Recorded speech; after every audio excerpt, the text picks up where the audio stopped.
we begin by looking at the classical problems that all governments face. And I think I want to start with this because of to understand why this tends to be very political. So governments, must balance the interests of agricultural producers as well as, consumers' demand. On the producers, they basically want to have, making sure that they are profitable in their enterprises, and the government usually tries to provide, input subsidies. Sometimes you have protectionist policies and price support programs. But the common one, of course, has been the supply of public goods. When you think about extension, the rural roads, just to make sure that producers are able to access inputs and technologies and use them in their production, and that way they remain competitive. But then on the other hand, consumers, especially urban consumers, demand cheap food. So the idea is that they want to be able to afford food at the and one of the ways that the government tries to do this, they will have subsidies for food subsidies when things are bad. You also have like progressive tax policies. Basically, for example, like where people in low income, people in the low income bracket, for example, you either waive or provide, very low taxes for them. Part of it also has been the minimum, wages that is usually informed by the cost of living. And when people cannot really afford food, then they provide direct transfers to households. So for the Kenya Kwanza, agriculture is one of the key, pillars that they've identified alongside, SMEs, housing, health, and the digital and creative economy. And basically what the government wants to do in agriculture is the age-old target, which is to raise agricultural productivity, but as well as make sure that it's competitive by addressing the cost and access to inputs. We are a net importer, so one of the other things that they're targeting is to reduce reliance on import, kind of do some kind of import substitution for some of the key staple commodities such as wheat and rice, and basically enhance investments in agriculture. And through this, they expect that if they're able to attain these targets, then we have better be able to increase our foreign exchange, you create jobs, you enhance incomes, and you're able to address poverty, and also kind of addressing the linkages with other sectors, and especially manufacturing, if you think about the essence of job creation. So we've had some key commitments made. Some of them have been pronouncements by different members within government. But the president has also addressed himself to some of these key commitments. And the key one, of course, has been to reduce the cost of production, and they've done this by a subsidy, a general subsidy for fertilizer, which is aimed at reducing the cost of fertilizer to farmers. The government has committed to bring down the cost of food, and especially maize, which tends to be what is synonymous with food. We've had very many pronouncements on what the price of maize should be, given what the government has tried to put in place to inform that. But as well as also kind of have the production targets to enhance agricultural production and reduce food imports. So the government targets actually within the next 5 years to almost double the maize productivity. For milk, the current government is targeting to increase it by threefold. For beef, they're increasing by almost 1/3. And the idea is that by the end of the 5 years, they should reduce food imports by 30%. And so what this means, if you look at the rationale and what it means for our economy, as per the recently released economic survey, agriculture is contributing 21% to GDP. And then, we have manufacturing, which is contributing 8%. So if you go to manufacturing, you realize that 2/3 of that is actually agro-based when you look at the beverage and tobacco segments. So if you compute that, that gives you another around 4%. So that raises it to about 25% of the economy. But then you also know that, when you look at the entire agri-food systems, agriculture contributes a lot to services, wholesale and retail, the household payments by households. So ideally, I think there's a study that has been done by Kipra and Dilri that estimates that the total agri-food contribution is about 44%. So the rationale of this is quite sound, and if the dream, if you're able to achieve what the government is planning, then ideally we should be seeing the sector of the share, the agriculture sector in the economy going down, and manufacturing will be increasing, as well as that share of agriculture and manufacturing. And also we expect that through the services and the agri-food systems, we'll be able to significantly increase that share, and more so because we're increasing the value of agriculture. So the rationale and the commitments are basically sound, and ideally, theoretically, if this works out, of course, then it can have a very good impact on the economy.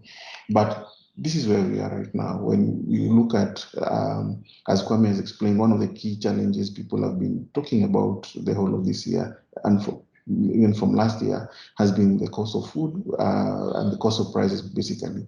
And here, this chart shows, just the correlation between food inflation and overall inflation. And you can actually see that food inflation, is a significant factor in terms of influencing the overall inflation. There's very, very high correlation. Of course, the other key drivers is the cost of energy and the cost of fuel. So right now we are facing, overall prices are high, but more so the most painful one has been the cost of food, which has been rising for a couple of months now. So the first thing we wanted to do, as we were discussing this, is to look at what does the trend tell us. When you look at the trend in the key food items and key commodities, and what can we learn from them, especially as we're thinking about what the government is doing to try and address the current scenario vis-a-vis the shocks that were there in the past. So if you think about maize and maize flour, maize tends to be very political. We've had, I think, the most significant shock we've had besides the current shock was the 2017 drought. And I think that was the first time maize breached the 4,000 shilling per 90 kg barrier. And again, we had a raft of interventions, but if you look at it, you realize that over the past decade, before 2017, prices kind of had stabilized. But of course, after the pandemic, we have the biggest shock that we've ever experienced, mainly because of a cocktail of shocks. So you have the drought, of course, that then we had the increase in the cost of fertilizer because of the supply chain shocks that was exacerbated because of the Russia-Ukraine war. And of course, if you go into this year, of course, our exchange rate has also been deteriorating. So given that we are also importing this, then it becomes expensive. And you can see that the wholesale price, which is basically a proxy of the producer price, you can see that it has been quite high, especially if you think of 2023. And of course, that is now reflected in the cost of flour. This moving together, of course, because we know that we produce approximately 90% of what we consume. So we still have, in a good year, we still have to import about 10%. But of course, we know that 2022 was not necessarily a good year. And we had to import, I think, close to 15 million bags. If you look at wheat, which we import about 40%, then you realize that the correlation between the producer price and the retail price is not as direct as you'd expect, mainly because of the large volumes of wheat that we import. But again, you notice that up to around before the pandemic, we had kind of had stable prices, but we haven't managed to get the updated prices post pandemic for the producer prices. But we have the ones for the retail prices, just as I didn't show here, because we are still missing some producer prices that we want to show. For rice, locally, I think again you notice that the price has been going up, and again this is not necessarily because of the pandemic and the war, especially if you look at the last 2 years, that is this year and last year. Most of this has been driven by the exchange rate shock, because I think we import about 90% of rice, and most of it comes from Asia, so it's not affected by the Russian war. We had challenges during the logistics as a result of the supply chain shocks due to the pandemic, but the paradox here is again is just supply side constraints, because if you look at globally, rice prices kind of have been fairly stable. If you look at another key important staple, which is Irish potato, you realize that before the pandemic, prices were actually coming down. Again, we don't have very good data on Irish potato, but you notice that post-pandemic prices have been rising, partly is because of the weather patterns. And of course, given that we import from our neighbors, during the pandemic period, we had a lot of shocks in terms of border closures and all. But right now, it's just because of production shocks locally that are driving the high price up, as well as the high cost of production. Another key commodity that I think has now become policymakers are really paying attention to has been cooking oil. So generally, cooking oil, the prices have been rising. We had a relief during the pandemic. When prices came down in 2020, but prices seem to have gone up, and they really went up in the post-pandemic period. Right now, they have started to come down since last quarter of last year, but they are still not yet to the pre-pandemic level. So we don't have this because I think NBS is yet to post this. And then for inputs, agricultural inputs, again, this is important because here we just show fertilizer alone, but of course, ideally we would show prices of major inputs, including animal feeds. And you notice that from prices of fertilizer started rising, during the pandemic, and they have remained high. So they rose and remained high. And the key takeaway here in this chart is that you notice that the prices are much higher than the last major shock, which was 10 years ago. No, about not 10 years, but about 13 years ago, which was during the oil price shock in 2008. So this time around, we've seen a much bigger shock in terms of price, and this has mainly been because of the pandemic and the Russian war in Ukraine. But similarly, we find that for key inputs like even feeds, we have very poor data on animal feeds. But for feeds, you realize that the feeds prices have started rising before the pandemic. The pandemic just made it worse, and prices for feeds have also remained quite high. Of course, we know that fuel prices again have been rising. And over in the post-pandemic period, because of the Russian war, this again have remained quite high. And of course, now because of our exchange rate challenges, the prices are still high. And I think the projection is that we may breach the 200 shilling mark per liter. So what we learn from these trends is that, of course, the current shock in terms of prices is the most significant one we've ever had experienced in the country, and the fact that we're importing and we have a depreciating shilling, that really makes food quite expensive locally. Locally, we are also producing at very high cost because of the high cost of inputs, both transport as well as actual inputs like seed, fertilizer, animal feeds. And that means that, because of that, then food must be high as, producers try to recover their cost. So we look at how the government has been trying to deal with some of the shocks in the past, and then we compare that also with what the government has done in the current period. So when we had the 2008 shock, the first thing that the government did, because that time I think it was the first time fertilizer went to about to 6,000 shillings per 50 kg bag. The government, introduced the general fertilizer subsidy. This was supposed to be a subsidy that was to be short term, but it ended up running for the next 10 years up to 2018.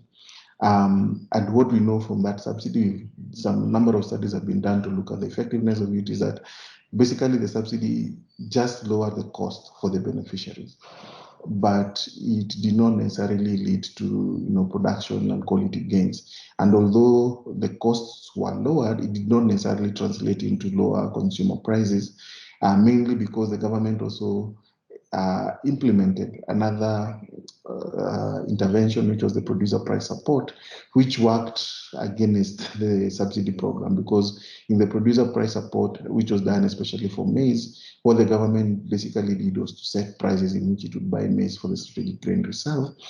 And in many cases, the government was buying this at higher than market prices. So what this ended up doing was to create a distortion in the market that led to maize prices going higher. We implemented duty waivers to try and import maize, famously from Latin America. But again, even when that maize came, the relief was only temporary. And the government also undertook some welfare support programs by undertaking food distribution to vulnerable communities. When we had the drought, this general subsidy was still there. The government had around 2014 introduced smarter subsidies, I think just because of trying to see how we can be effective in the distribution of the FAT subsidy program. And at that time, we ran an e-voucher pilot. And also we had NIAP, but then these were not scaled up. So these were only operating like projects within government, but it wasn't generalized to cover the entire country. And of course, this program was still running even when we had the shock, when the drought in 2017. And in 2017, what was new was that immediately we started leaking maize to South Sudan. The government put in an export ban. When prices went to about 4,500 shillings per bag, the government introduced, the famous 90 shilling per 2 kilogram subsidy, which was basically a price ceiling for the maize flour, and that was done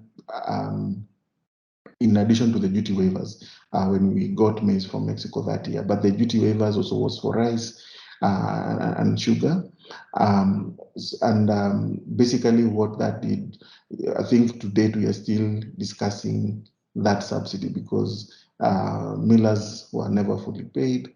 We know that it was basically a transfer whereby we guaranteed a very low consumer price to consumers because of the noise. It was an election year, but it did not necessarily address the food constraints that we had. And then, of course, when we had the pandemic, after 2017, because of, I think, the high expenditures, the general fertilizer subsidy was stopped, as well as the producer price support program, which was stopped at that particular year. But then now when we had the pandemic, the general fertilizer subsidy was reintroduced. And now we also reintroduced the producer price support, which was now running through NCPB for maize, but for commodities like rice, it was running through the KNTC. We managed to change the mode of welfare support. Now, instead of food distributions, the government was doing cash transfers. We still have duty waivers for maize, rice, and raw materials for animal feeds. And between that time and this time around, we've been experiencing a lot of non-tariff barriers, especially within the region. Some of these have been driven by either protectionist policies, where we argue that we want to. So, for example, when the ban for eggs and dairy from Uganda, it was supposed to kind of protect local producers, but then, of course, it ended up pushing prices higher for consumers.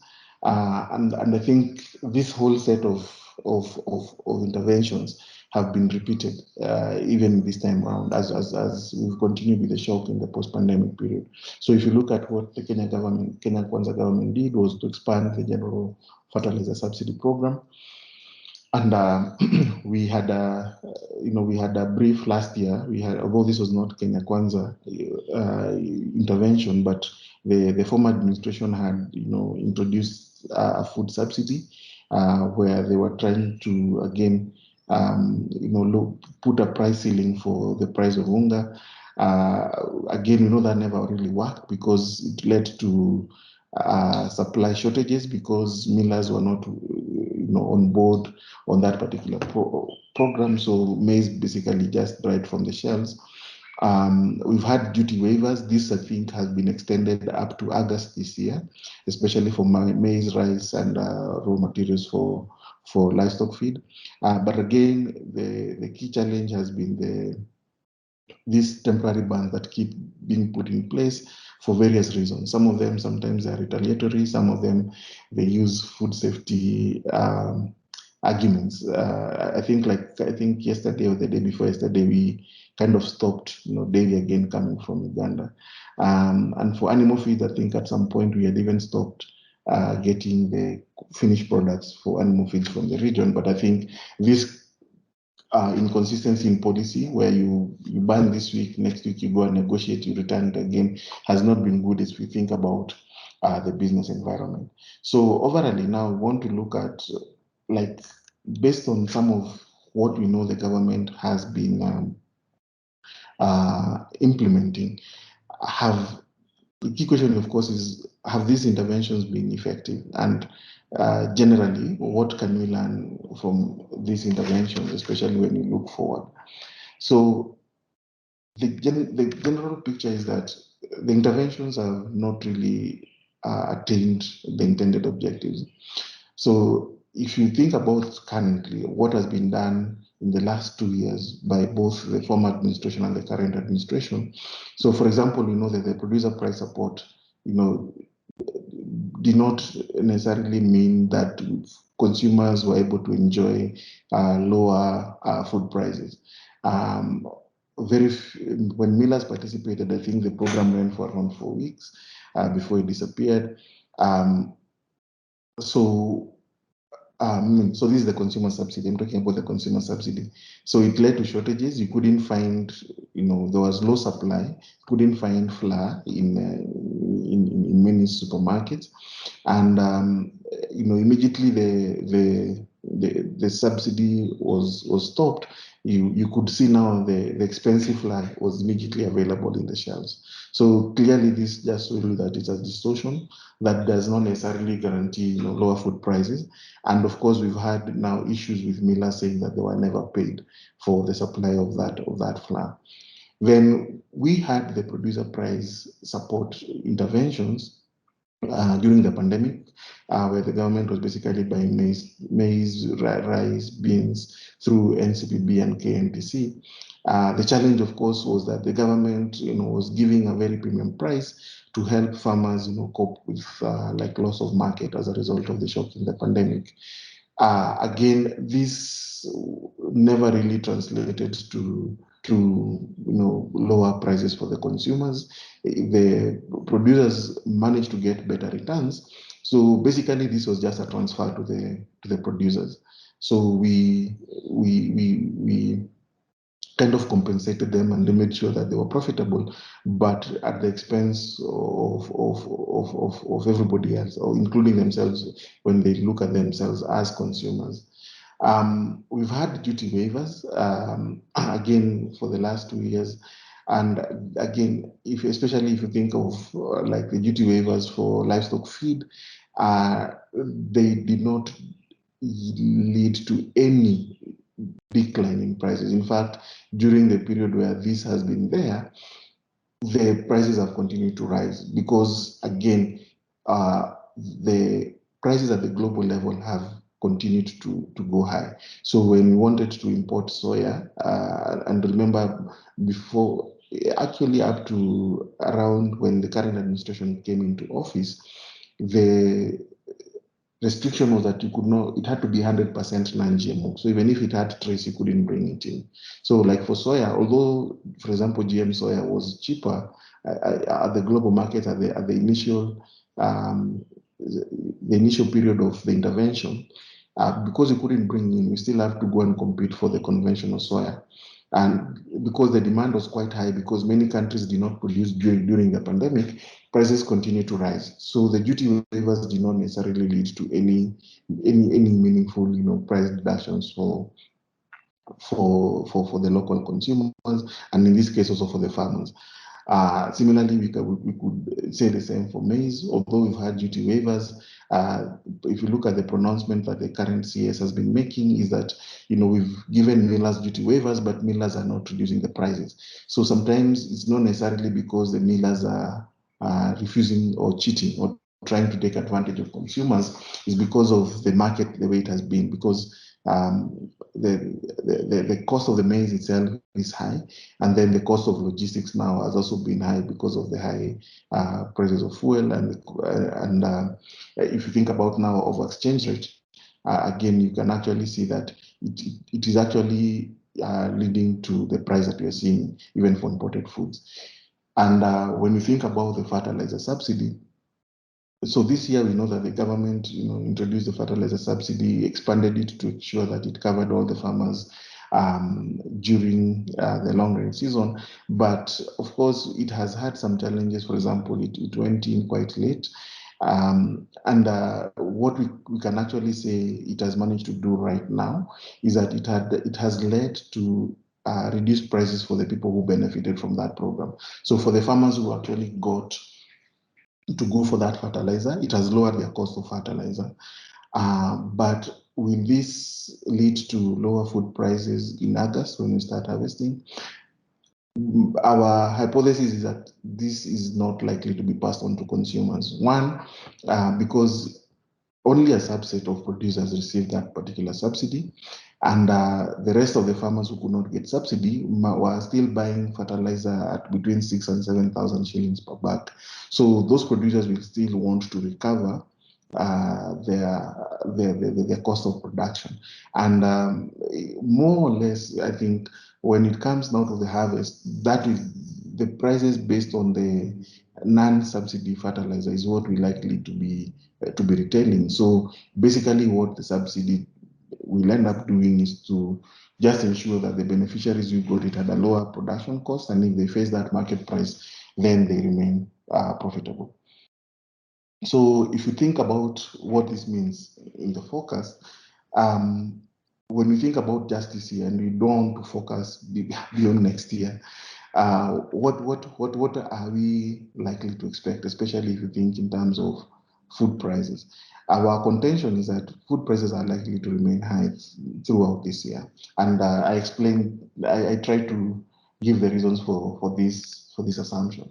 So one, we've had good rains this year. Of course, if you've been looking at what the Met Department has been briefing us, is that we are likely to be in an El Nino phenomenon, especially because of the long La Nina that we've experienced. But already, if you look at some of the key areas, especially like in the ASAs, they remain in crisis in terms, if you think of food security. So this is the classification on food security, and you can see, for example, almost the entire north, if they did not have a humanitarian program running in those areas, those guys would be in the emergency phase. And although we know that it has rained, again, when it's too much, it doesn't necessarily mean that we'll get good production, because, of course, then we start facing challenges, especially with post-harvest and also like flooding. So it's kind of a mixed bag when you think about the effect of the weather and our production system. So, of course, in the north, yes, it will be some time before they recover for the shock. Most of them lost their livestock, and of course, it will take time to replenish that livestock over time. So given that the focus even up to September, we'll find that most of these places, especially households that did not have humanitarian assistance, would have been in the emergency phase.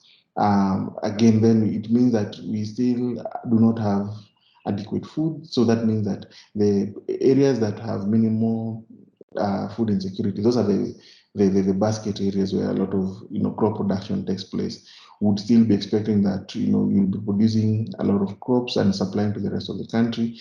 But even if we take the best yield in a good year, we will still fall short, and we will still need to import some minimal volumes especially from the EAC region, and that is Uganda and Tanzania for maize.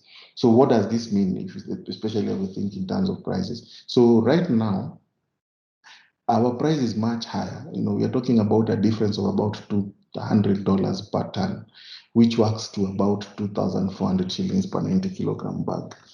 So our price is still higher than the world prices, and this is for non-GM white maize. And so that means that, of course, there is an opportunity to import lower. We import at lower cost, but remember that even as we think of importation, we still have to transport and bring that to the country. And this is if you're going to buy from the world market. We now have a duty waiver until August. So and I think the CS was very clear that the reason why this comes to an end in August is because it coincides with our harvesting period. So when it comes to harvesting period, the cost of production, of course, will be the key determinant to the price that you're likely to face. So if you look at the prices that have been mentioned, some of them, in our view, are a bit unrealistic. So even if we have a bumper harvest in August, there is no way that harvest would, for example, lead to maize going for like 100 or 120 shillings per packet for maize flour, unless, of course, we have a lot of imported volumes between now and August, so that the market signals an oversupply in the market. So if we are not regulating how much volumes we are likely to bring down between now and August, then when we harvest, then those are some of the dynamics that we'll face. But if you look at the price trends with what are the prices in Uganda and Tanzania, which are much nearer to us. So then you start seeing the differences, and why, for example, EAC usually even will put the 50% common market tariff. So the prices for Uganda and Tanzania are much closer to ours, and you can see that there's still some distance between those prices and what we have at the world market. So for us, we know that you can easily import maize. There is no, based on the EAC Common Market protocols, we don't have any barriers to bring maize from Uganda and Tanzania to the country. So what essentially this means is that if you were to transport that maize, of course, we'll incur some transportation costs.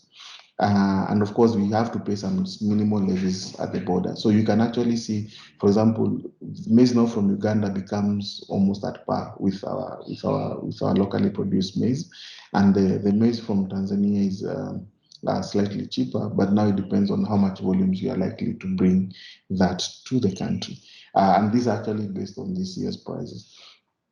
So one of the other key, of course, things we've been looking at is based on the policy pronouncements that the government has been making. Zambia has been mentioned quite a lot in terms of we could benefit from grain from Zambia. And then this is a mixed bag because we don't know what to expect given what we know about Zambia. So one, we know that Zambia has been implementing export bans just to make sure that they have enough for themselves. And you can actually see that their costs are much lower even than the world price. So yes, we would likely face a huge benefit if we are able to buy grain from Zambia. And of course, right now we've already negotiated the duty waiver from EAC. But of course, we know that even with that lower cost, one, we would need to get sufficient volumes from Zambia. That is for them to sell to us in excess of what they have. And the distance is quite high. I mean, the distance is quite much longer to get it to Kenya. So we expect some much more cost in terms of transport, but you can see it would still be cheaper compared to Uganda and Tanzanian maize, but not significantly lower to bring the cost down to some of the prices that are being mentioned, like 120 or 100 shillings per 2 kilogram pack. And if you look at the Comesa region, right now, if you look at the other countries, you realize that the countries right now that we can say are very, very efficient would be South Africa. Yeah, in this case, then we would have Zambia there as well, and the Malawi. So the challenge for us, of course, is that Zambia and Malawi are also food deficit. I mean, they are net importers, especially in bad years or in years where you don't have maximum production. And usually, of course, if you think about the way the grain will move, it is easier for the grain to move, let's say, from Zambia to Malawi than to Zambia to Kenya, because, yeah, even for the margins and the expected risk for the traders, it's safer for them to access those markets. And of course, they are in the Comesa and SADC region as well. So if you look at the South Comesa countries, I think the only country where we can expect to get sufficient volumes at probably a very competitive cost would be South Africa. I think South Africa has sufficient volumes that we can access, but then of course the price would not be very, very low given the distance and the transportation costs that they would incur to get that grain to Nairobi, for example. So given that all countries are facing higher prices, so then we do expect that we already halfway year gone, and although our harvest will come in, we will have sufficient boost in terms of supply, but it doesn't necessarily mean that that supply will be cheaper. So that's one of the key arguments we have, that we really expect food prices to be high running through the rest of the year. Then that, of course, the other key question, which I know will be a subject of debate in the next 2 months, will be that we've given farmers subsidy fertilizer. So can we really, come August, can we really say that, farmers, we gave you fertilizer at lower price, so we expect you to sell maize at lower cost? So that's a very, that will be a big question for debate. And I think, given the pronouncement we've seen in the past, where some policymakers have argued that farmers are hoarding maize and refusing to sell, then we need to understand really what our expectation on the fertilizer subsidy can be. So first, this is just a picture that shows that the subsidy was actually essential. If you look at this was the price build up to get DAP to Kitale in December this year. So you realize that more than 3/4 of the price was actually 79% of the cost. And this at Kitale, before even adding traders margin, this was coming to about 5,900 shillings before you added the retailer margin. So if you added a margin of 100 to 200 shillings, then you can actually see that when retailers were selling fertilizers at 6,000, the margins were not as big as somebody would expect, because a margin of even 200 shillings would be less than 1% of that particular, of the cost of that 50 kilogram bag. So the subsidy was necessary, because the only way you could reduce now this, even if you waive the taxes, would not really bring the price down sufficiently enough. So the subsidy was necessary. I think what we've been criticizing has been the model, because in the past we've seen that the general fertilizer subsidy has had a distortionary effect on the markets. So first is because of the distribution. It's heavily skewed towards maize growing regions, because that is where we have a very high concentration of NCPB stores, and it led to crowding out of the fertilizer retail by the private sector. So even in this year, we still have similar expectations, and I think over time we will be able to see whether we can be able to collect data to show whether it had a similar effect. This would be almost like 7 years later on after we had done this study. And then we also learned that, even in the period that we were implementing the general fertilizer subsidy, it essentially, kind of sustained our high use of fertilizer. But you can see on the right side, we never really had any significant yield gain. And you can see countries like Ethiopia, which is the blue solid line on the left panel, and on the right panel is the blue dotted line. Ethiopia was able to, increase their fertilizer consumption as well as their yield, and it's important to understand why it happens for Ethiopia. It doesn't happen for Kenya. And the key thing is because fertilizer alone is not the game changer. Yes, it's important input that we need to have to get to farmers, but the optimal bundle is where a farmer adapts a bundle of inputs. So like in this analysis we did, we showed that even when farmers had used fertilizer on local variety seed, they were able to just get minimal yield gains. And in terms of also income, it wasn't very significant. In fact, farmers who did improved seed without fertilizer were able to register much higher, yield gain and register much higher profits than farmers who used, fertilizer with local variety.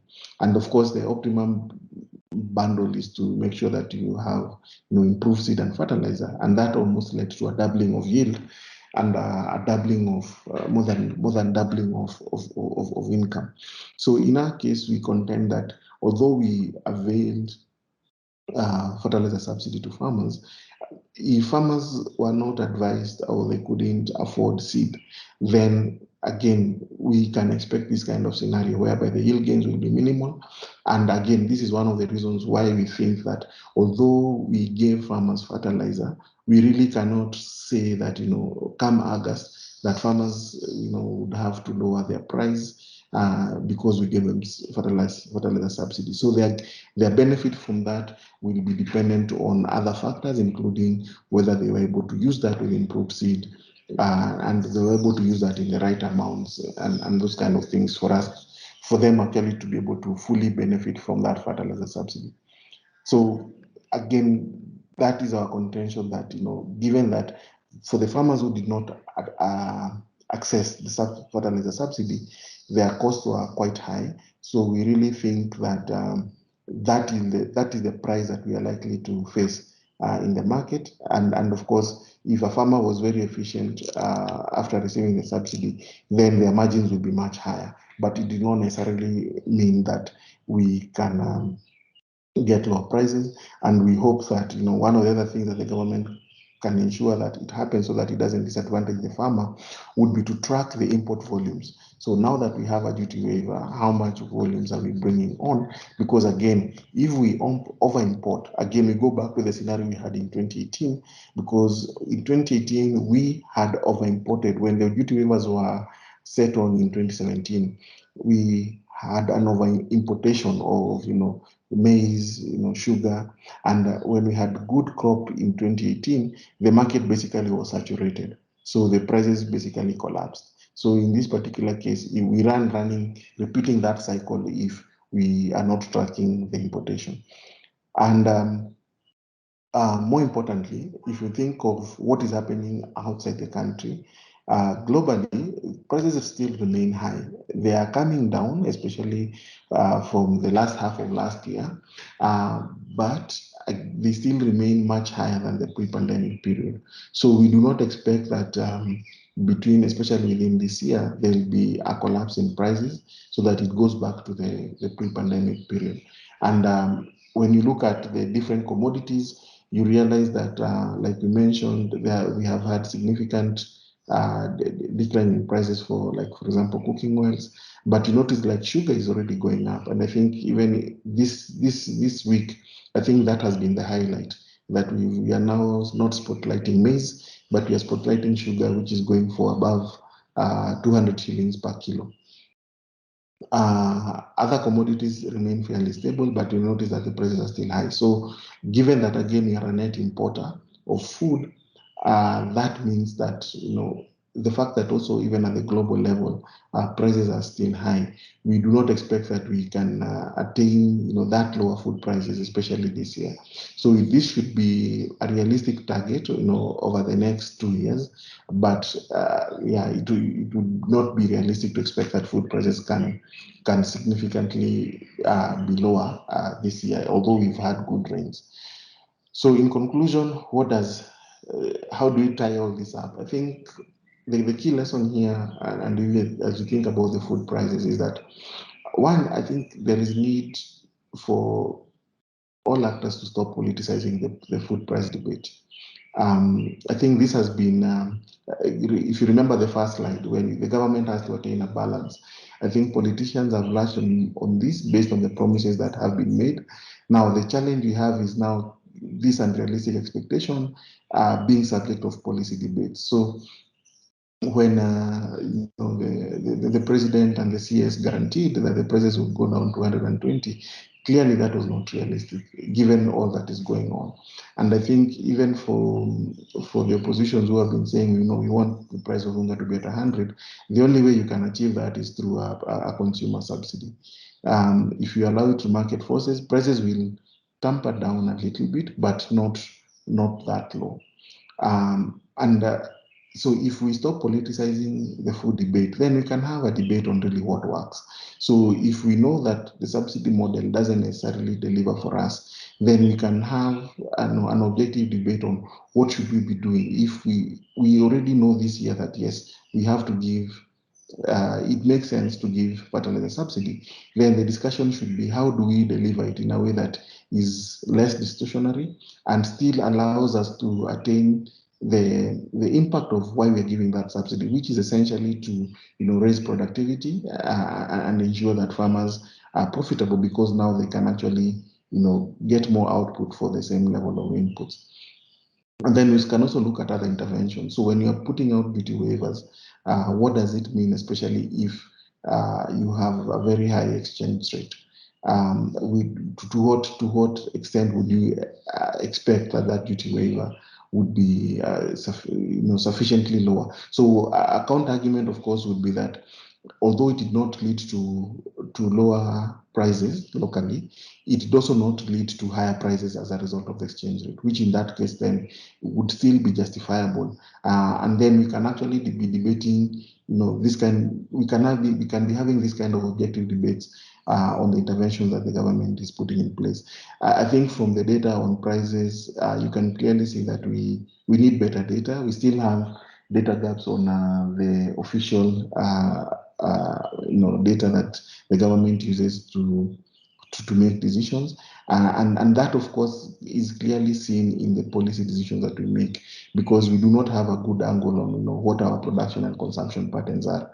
And the last point I want to make is that if you still want to realize the lower food prices, there is no shortcut other than addressing the long-standing challenges on productivity and competitiveness in the country for the agricultural value chains. So we have a list of things that needs to be done, including ensuring that we are now able to be resilient in the face of climate change and weather variability.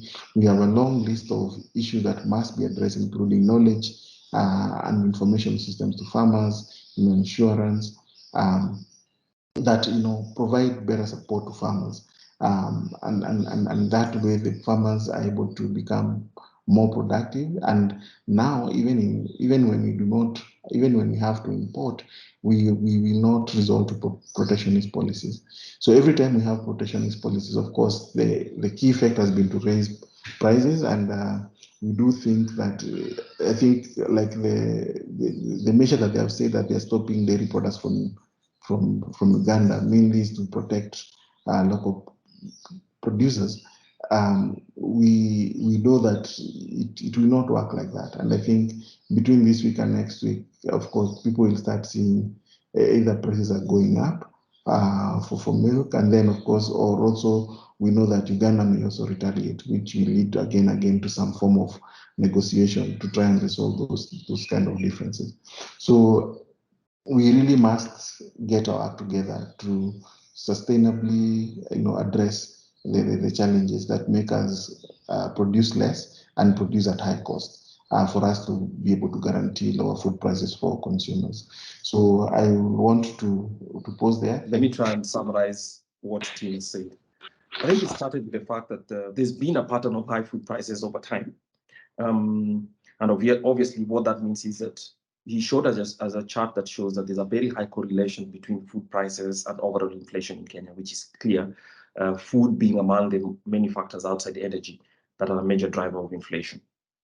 And then the second point that is essential is that basically Kenya, as a country, in terms of the staples, we talked about maize, wheat, rice, import substantial quantities of these depending on what the domestic shocks might be and a reduction in supplies. But in general, Kenya relies quite a bit on imports of wheat, rice, and maize in different quantities to ensure meeting demand domestically. And then, of course, there's also the other questions about Irish potatoes, cooking oil, fertilizer, and fuel, all whose prices globally have been rising. I think the dilemma that will then define for us is that government obviously comes in, but it has a dilemma between balancing the interests of consumers who would want affordable or cheap food and consumers who want, and producers on the other hand, who want big, higher incomes.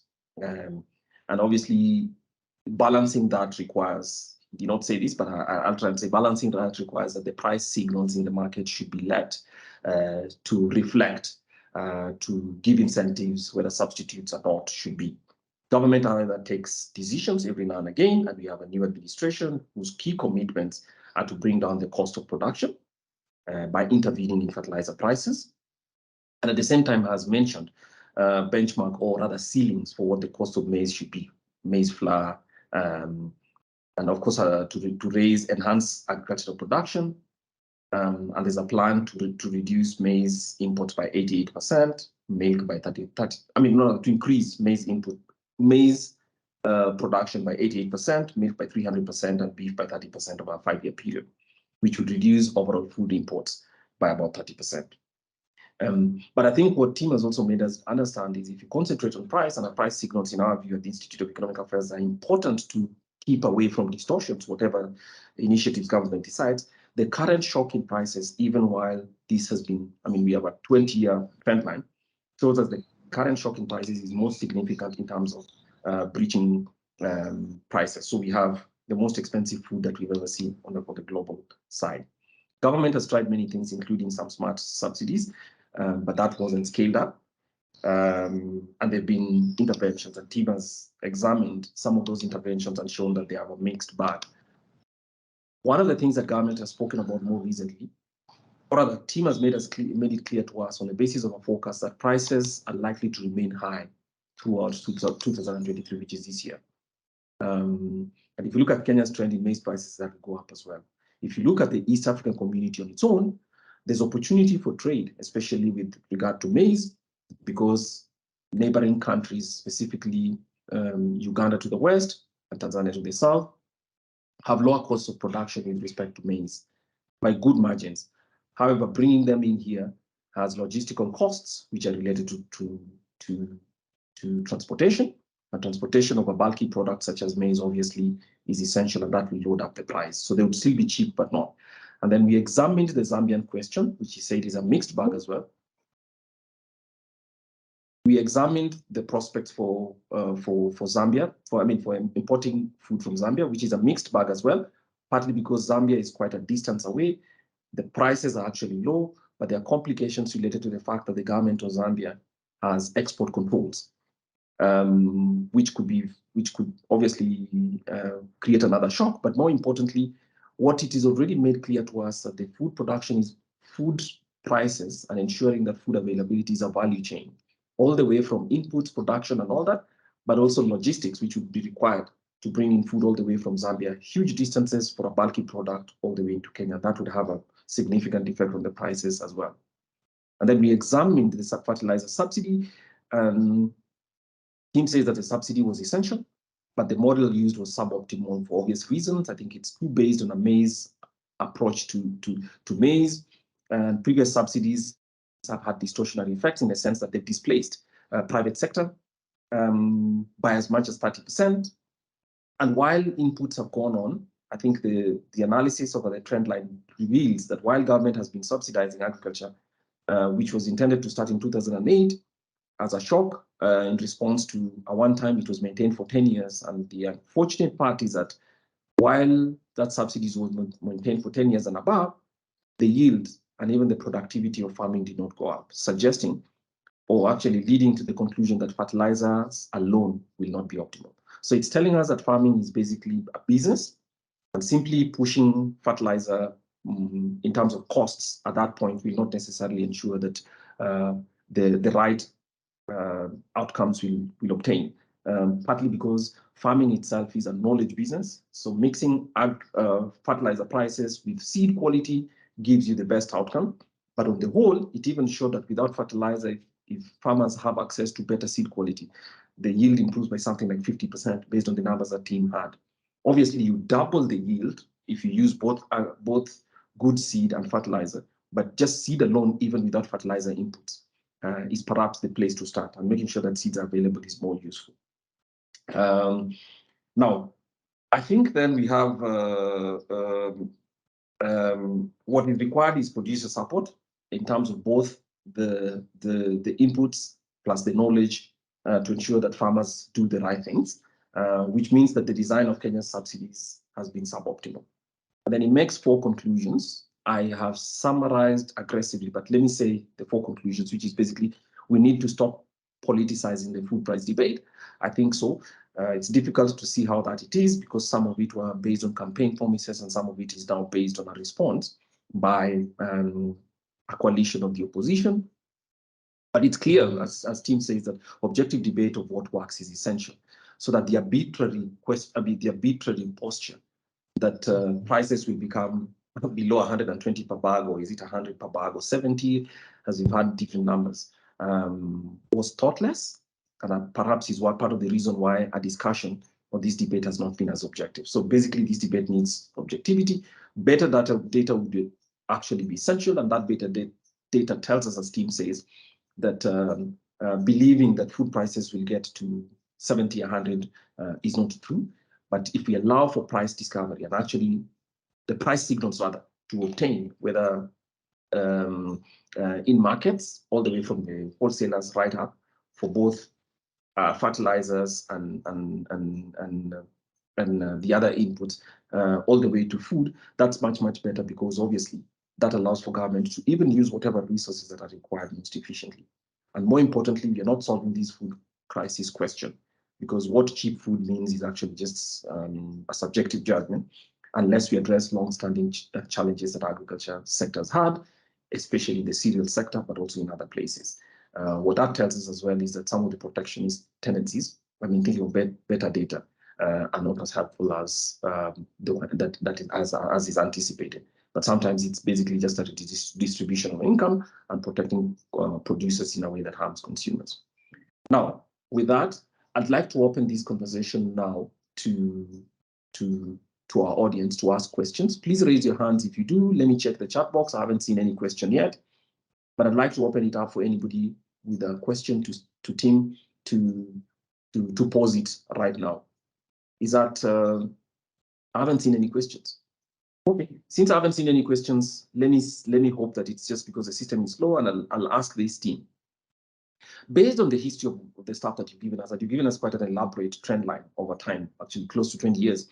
And what then does the argument that subsidies, that government should subsidize consumption and not, production and not consumption, does it make sense based on the evidence that you've given us and the analysis that you do? Because I suspect it doesn't make much sense to talk about which side you're subsidizing.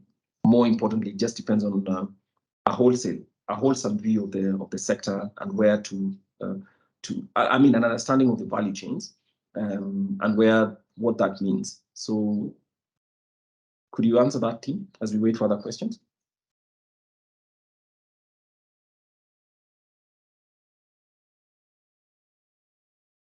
Thank you so much for that question, and again for a very good summary of what we've been discussing.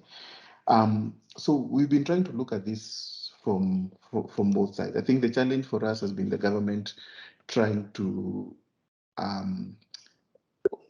affect both the right-hand side of the equation and the left-hand side of the equation at the same time. So today we know that the government usually responds to pressures from consumers and not from farmers. I think from farmers it's only that this time around there was a heavy campaign promises made on that. But if you look at our history, our government responds more to consumer pressure as opposed to producer pressure. So given that, I think you would argue that then, in this case, then a consumer subsidy would even be more easier to administer than a producer subsidy, because then you'd allow farmers to go into production and allow them to sell at whatever price that they can make to recover their cost. And then if this price becomes too high for consumers, then now you start seeing, one, which consumers do you need to subsidize? Because again, it cannot be that you're subsidizing all consumers. Given the different income brackets, then I think it would even be much cheaper, because of course it would mean that then the government needs to have data on households. We've seen some bit of how that would work, especially during the pandemic period, where the government was able to identify households that needed a direct cash transfer. And then what the government would do in this particular instance then would be to provide a cash transfer to those households so that they are able to purchase food. The key contradiction I think we've been seeing every time we've had these shocks is you want to subsidize producers so that they can lower the cost of production, and ultimately the argument is that if farmers or producers get a lower cost of production, then they will lower the cost of food that they provide to the market. But given that not every farmer benefits, like in this case, I think if you look at, I think the numbers that I've seen released by the government has, I think by December, from the short trains, they were saying that about 20% of farmers accessed that subsidy for the short trains. We haven't seen the estimation from the long grains, but given that the fertilizer in many places arrived late, many farmers had already started purchasing the fertilizer retail.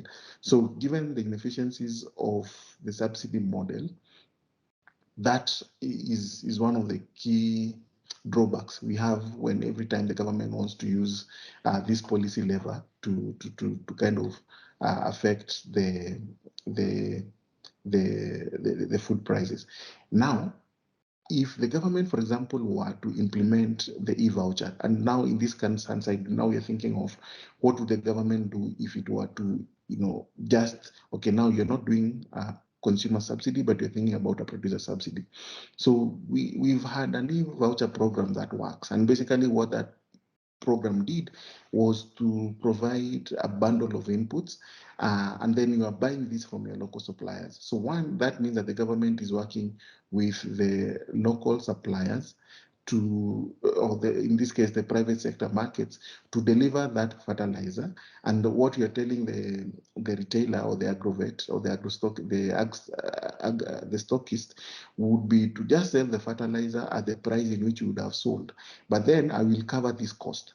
And in which case, then the government makes a transfer for the cost of the subsidy. So the good thing of doing that, it's much more efficient, and you are allowing people to, you're not affecting people's choices, and also people are able to maintain their behavior. So if in terms of input seeking behavior, knowledge seeking behavior, that is not really changed. So you can buy fertilizer from your agro dealer that you usually buy from, then the government pays the agro dealer directly a part of that price, and then you pay for the rest of the or what is not subsidized, and then you bundle that with inputs, other inputs such as improved seed. And basically this is what Ethiopia did. for their subsidy model. So it wasn't that you're just giving subsidy fertilizer. They bundled this with seed, agrochemicals, and they also ensured that there was an extension officer attached to those agro dealers so that they could follow up with farmers and ensure that farmers had knowledge on how to improve their production systems. And that is one of the reasons you see Ethiopia for the last 2 decades, they have been having phenomenal growth in their cereal productivity, to the extent that it's now almost double what our cereal productivity is, although at the beginning of this century we were almost at par with them. So that's why we think that first, it should be clear that we cannot do both sides of the equation. We have to affect one side and then see how it works out. So if we choose the producer side, then we have to do it well. Otherwise, we will just allow the producers to face whatever they face in terms of input prices and all that, and then I'll tell consumers that for those who are not able to purchase food, then we'll have a transfer for you that makes sure that you do not go without food. Kwame, I don't know how. I think I've gone round about it, but I think kind of tries to answer that question. All right, thanks a lot. Yeah, I agree as well, because it's actually counterproductive to subsidize producers, and then at the same time on the other side place a price cap. So obviously they don't face the pressure for being competitive. So thanks for that. I have two questions here which I will ask. One is from Anne Lalo, and she asks, I knew these had to come. So Tim, so she says, assuming the finance bill is passed as it is at the moment, on a net basis, what would be your conclusion on the extent to which the policy environment is pro-food policy? So obviously asking you to assess from both consumer and producer perspective. So that's from Anne Nalo. The second question is by Joseph Miramba. I hope I read your name correctly. He says, the analysis shows a worrying state for ourselves. I mean, for the food security situation in ourselves.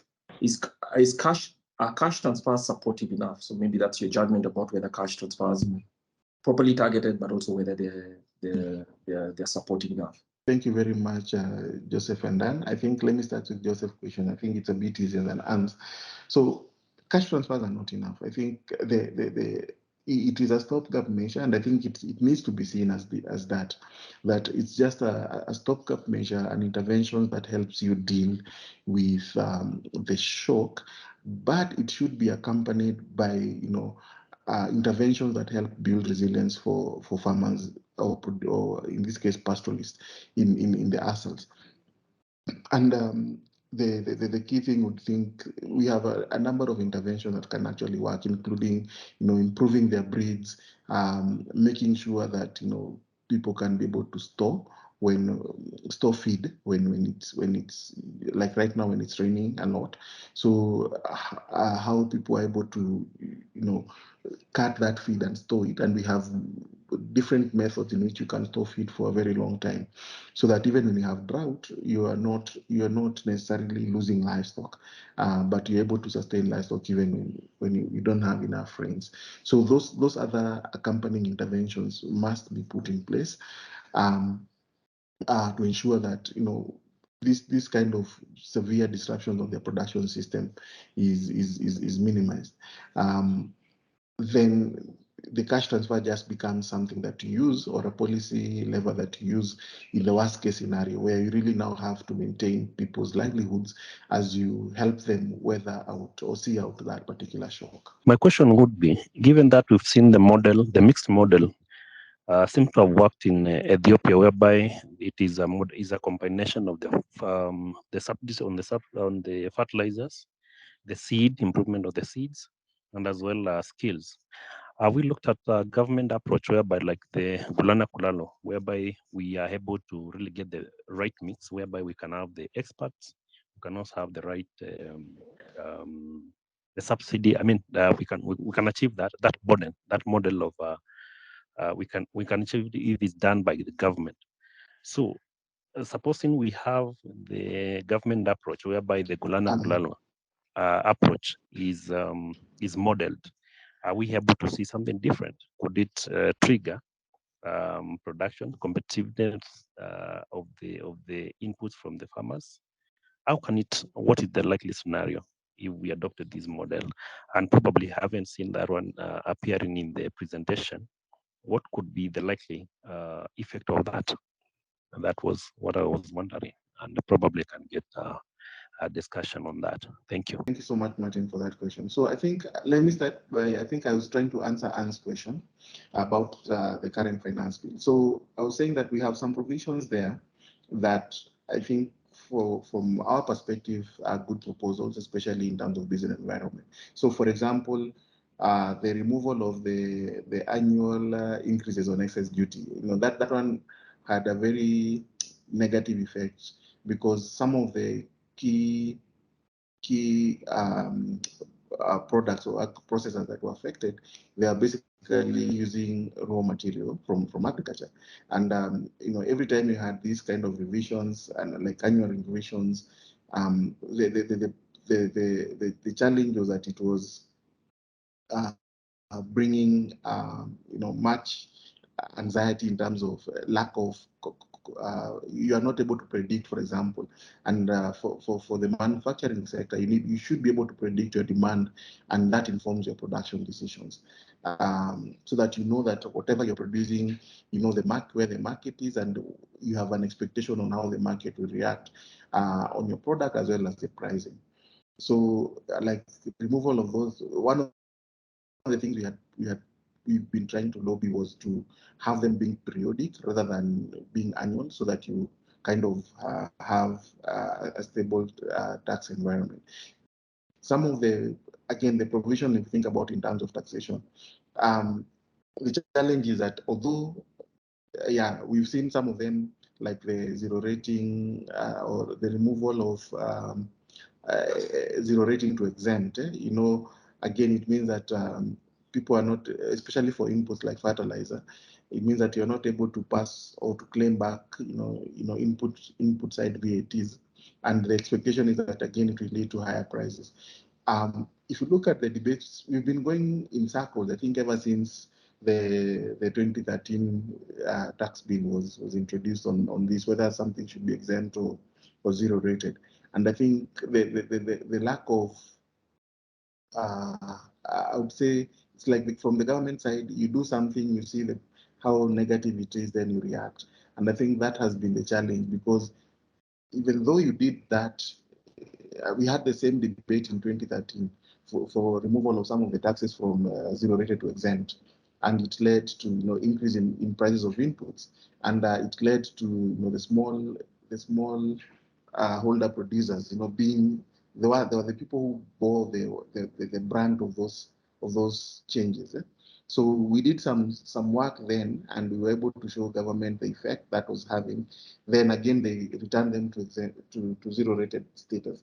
So for me, the frustration is, it's like we keep dancing. We bring musical chairs, we keep going round, and then dancing to the same tune, depending from time to time. And I think, of course, if our producers are suffering, definitely it means that some of that pain will definitely be passed on to the consumer. So the challenge is the lack of consistency policy side of things, and we would be hoping, because if we had stuck to that side and then we assume that people will suffer, but we will learn and adjust and make the necessary adjustments, then it becomes something that we're able to internalize and make our production decisions around that. Then on Martin's question on Galana Kulalu, so I think it's important to highlight that large-scale irrigation schemes, right now, if you think about resilience and building the resilience to climate change, and especially when we have this increasing, incidences of drought and severe weather. And in our case, severe weather has been mainly, it has been less of floods, but more of droughts or long periods without rain. Then it gives you an opportunity to increase a large area under irrigation, and manage better. So smallholder irrigation is great.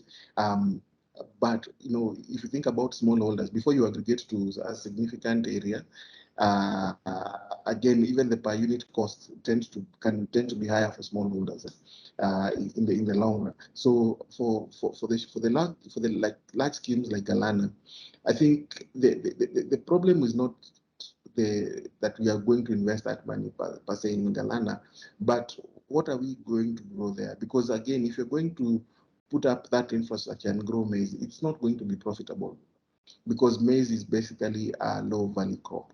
So if you're going to put large scale irrigation schemes like Galana, then they must produce high value crops that gives us much higher return and allow us to do our cost recovery within a shorter duration and have a better internal rate of return. And I think, again, that should be the discussion that we'll be having. Even though we are talking about doing irrigation, if you were to consider the cost of production for an irrigated system for maize when it's low value, then you realize that your cost recovery takes a lot of time. Then you have a much higher net present value and a lower rate of return, which evidently would tell you that that investment is not economically viable.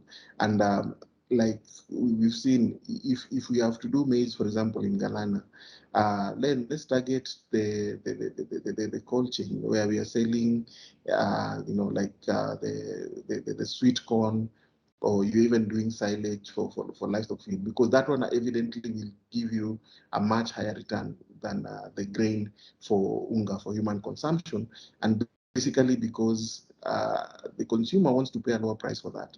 So you cannot produce at a high cost and then be forced to sell it at a lower cost. So, and I think that is the kind of objective debate we should be having in some of these interventions. Thank you. Coming back to you.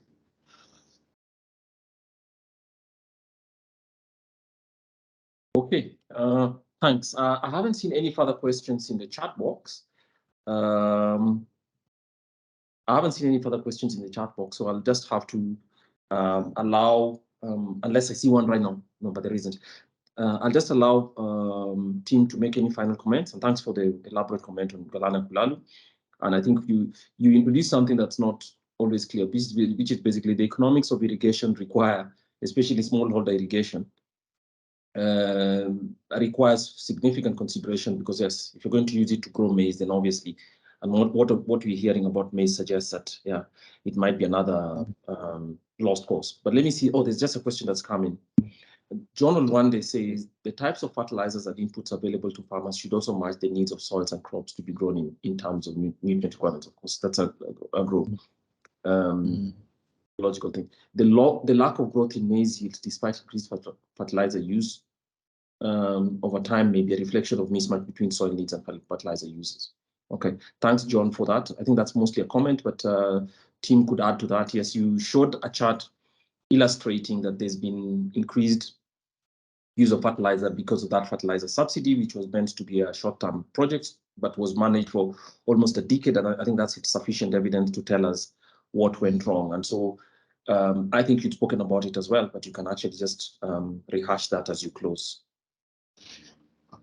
Okay, so thank you, comment. Thank you, John, for that comment. And I think those are that is one of the most significant long-standing challenge that we need to address. We've been having this debate that our soils are degraded, and there is need to put investments in enriching them so that we can get the benefit of using modern inputs.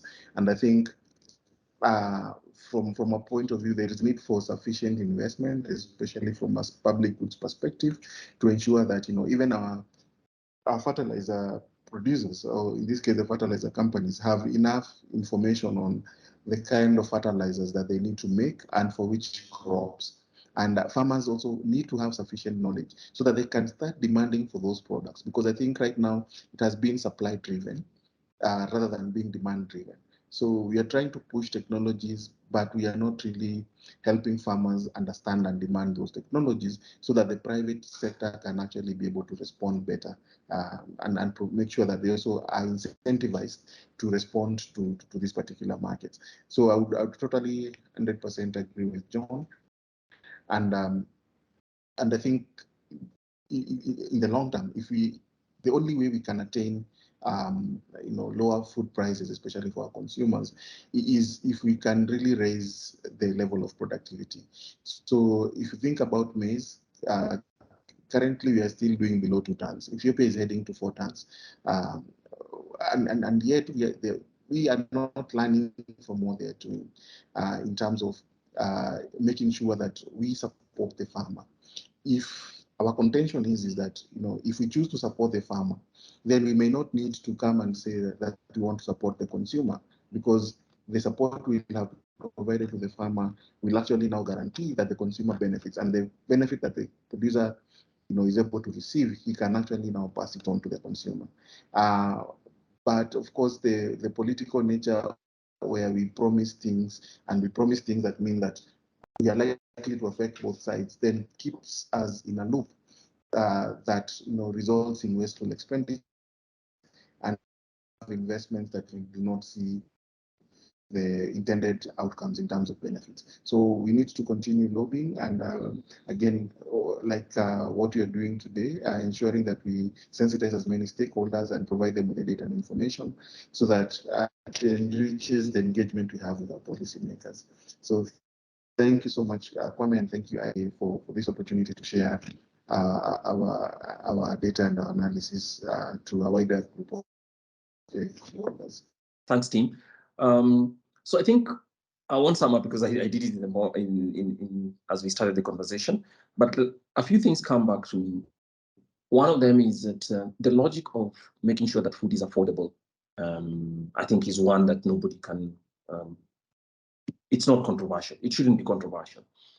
I think the methods that government uses to ensure that food is affordable and people's welfare is improved are some of the things that can be questioned in terms of how the question is framed. And it cannot be entirely about making farmers richer at the expense of consumers, because there's typically more farmers than consumers for any product that we speak about. So that's the first thing. So the happy mix is actually what Tim has told us, that one of the ways of making sure you're meeting the interests of both the consumers and the producers is to focus on issues, or on frame the issue as a productivity question. Because if you raise productivity, it means that yield per acre improves. So obviously you're improving that and reducing unit costs for both the producer and of course the consumer as well. So I think that's a happy place. And therefore, concentrating necessarily on one consumer or the other side can actually be counterproductive, because if we're all interested in protectionist policies to make sure that there are farmers that are farmers on higher income without necessarily raising their yield or their productivity, then that can happen through a protectionist policy. But what you actually do is simply transfer money from consumers back to producers. And I think there's been too much of that. And part of the reason we have big subsidy programs that do not seem to satisfy people might be that. A redesign of the subsidies program is useful, I think, in a way that makes sure that you're not simply pushing more fertilizers towards consumers, but actually it's a bundle of inputs. The analysis, the data analysis from team seems to show that. And team, perhaps if that report is available, it would be a useful one for us to provide a link to all those who've been here. There's a scope for using trade, and actually freer trade, because it provides competition domestically, but also freer trade helps to reach a proper equilibrium, knowing that that will help with making sure that goods are affordable, but also because farming inputs are actually themselves not just final goods, but they're also inputs into other sectors. So more efficiency at that level would be an important one. And then the final one, of course, is this information should not necessarily be politicized and used for the purposes of scoring political points. But basically, food prices are essential for Kenyans, and they should be used around a conversation about solving the problem of low productivity, solving the problem of the value chains. And obviously, we saw that food, because it's a bulky product, especially for grains, requires efficiencies in the pipeline, rather toward the value chain, because part of it is delivery of food is also logistics. So the services that are supplementary or complement the provision of food, all the way back from the provision of extension services, all the way back to efficiencies of supply shops and all that, are going to be an essential part. So team, thanks a lot for this. I think the big thing I take that Galana is not a silver bullet, fertilizers alone are not a silver bullet, but obviously Kenya has a productivity problem, even compared to the neighbors who have double Ethiopia has double the yield per acre that Kenya has for maize. And obviously that's a question. That's a question to consider. So ladies and gentlemen, we thank you very much for being with us here. We hope this conversation has helped to expand your knowledge around this question. Our intent was actually to provide for this kind of exchange, which allows us to have and to carry forward facts that help us to build good arguments that we can use not only for our own information, but also to help public sector to design, apply, and implement the right policies. So we thank you again and hope that you will be with us in a different conversation. This conversation and the presentation will be made available on our website in a short while. And for those of you who are professionals, the IEA welcomes the opportunity to apply for membership. We'd like to have you as members so that you can participate more actively in conversations like this. I thank my colleagues at the Institute of Economic Affairs, those who are attending here, but also those who made sure that this is available from our communications team, our program teams, and obviously program officers who are attending this. Thanks a lot, everyone.